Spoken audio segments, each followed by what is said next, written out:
आखिरी वक्त पर कियारा की गवाही ने क्रिश की साजिश से पर्दा उठाया और यहीं से आएगा सीरियल यह रिश्ता क्या कहलाता है के अपकमिंग ट्रैक में जबरदस्त मोड़। कहानी लेगी ऐसा ट्विस्ट जो सभी को चौंका देगा। आखिरी वक्त पर कियारा की गवाही का एक एक शब्द न सिर्फ सच का पर्दाफाश करेगा बल्कि क्रिश की गंदी साजिश को भी सामने लाकर रख देगा। कहानी की शुरुआत होती है तानिया को समझाने के सीन से, जहां कियारा उसके पास आती है और उसे हिम्मत देती है। लेकिन जैसे ही कियारा की नज़र टेबल पर रखी अपनी पुरानी दवाई की स्ट्रिप पर पड़ती है, वह चौंक जाती है।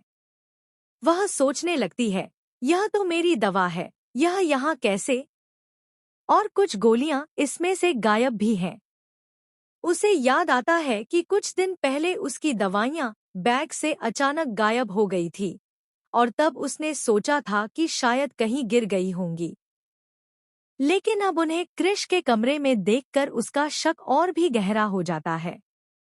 कियारा धीरे धीरे सारे सुराग जोड़ने लगती है, कहीं यह सब साजिश तो नहीं? तभी कहानी एक नई दिशा लेती है। अगले ही सीन में वह कियारा जाती है अपने एक करीबी दोस्त से मिलने और धीरे धीरे उसे एहसास होता है कि क्रिश कुछ तो छुपा रहा है। उधर कोर्ट में केस चल रहा होता है अभीरा के खिलाफ। क्रिश अपनी चालाकियों से एक के बाद एक झूठे सबूत पेश करता है। रेस्टोरेंट की सीसीटीवी फुटेज, कैफे स्टाफ की झूठी गवाही और वो वीडियो जिसमें अभीरा कॉफी में कुछ मिलाती नजर आ रही होती है। यह सब देखकर लगता है जैसे अब अभीरा के बचने का कोई रास्ता नहीं है। अरमान भी मायूस हो जाता है और खुद से कहता है, मैं अभीरा को नहीं बचा पा रहा। लेकिन तभी कहानी में आती है एक जबरदस्त एंट्री, कियारा की। कोर्ट में जब अरमान कहता है कि उसके पास एक नया गवाह है और वह है कियारा पोतदार, तो हर कोई हैरान रह जाता है। क्रिश के चेहरे की मुस्कान पल भर में गायब हो जाती है। कियारा कोर्ट में खड़ी होकर कहती है, मैं डिप्रेशन में थी और चुपचाप दवाई लेती थी ताकि मेरे परिवार को चिंता न हो। लेकिन मेरी दवाई अचानक गायब हो गई थी। आज मुझे पता चल गया कि वो दवाई क्रिश भैया के कमरे में थी। आखिर क्यों? क्रिश बुरी तरह चौंक जाता है।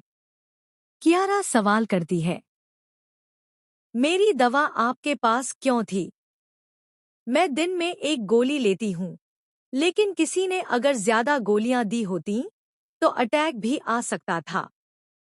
फिर वह बताती है कि कैसे क्रिश ने जानबूझकर कैफे में चीनी में दवा मिला दी थी ताकि दवा की क्वांटिटी बढ़ जाए और कैसे क्रिश ने अभीरा को फंसाने की पूरी कोशिश की। वह सारे सबूत कोर्ट में पेश करती है, जिससे पूरा मामला पलट जाता है। क्रिश खुद को घिरा पाकर घबराता है और उगलता है असली मुजरिम का नाम, गीतांजलि। वह भी इसमें शामिल है। वह कहता है, मैंने कुछ नहीं किया, यह सब गीतांजलि की साजिश थी। लेकिन अब बहुत देर हो चुकी होती है। कोर्ट में सब साफ हो चुका होता है कि कैसे क्रिश और गीतांजलि ने मिलकर यह साजिश रची थी ताकि क्रिश को अंशुमन की प्रॉपर्टी मिल जाए और गीतांजलि को माहिरा और अरमान। अब कहानी में आता है क्लाइमेक्स।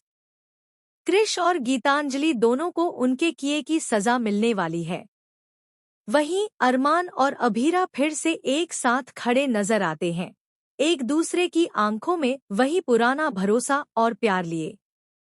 दोस्तों, क्या आप भी चाहते हैं कि अरमान और अभीरा फिर से एक हो जाएं? क्या आप इस मोड़ से खुश हैं? हमें कमेंट करके जरूर बताएं।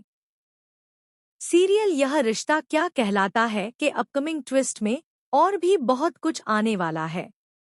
अगर आपको यह वीडियो पसंद आया है